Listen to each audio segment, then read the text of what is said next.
2 раза. Федоровка и Саки. На море, не учитывая работы, раза 3, наверное, максимум. Куда любите ездить? В основном по Крыму, так вот, Евпатория, ту сторону, на Федоровка, такое. Ой, в этом году очень много было раз. Раз 20, наверное.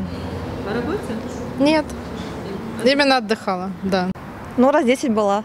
А куда любите ездить? Валушта, Партенит, Судак. Мы были несколько раз на море с семьей, отдыхали. Практически за все лето, может быть, раз 5-6. 3 раза. А где любите отдыхать?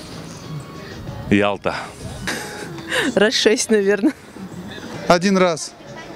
А куда ездили? Судак. 2. Я сама оттуда, поэтому постоянно там. Хожу практически каждый день. Живу в Ялте, возле моря. Мне повезло.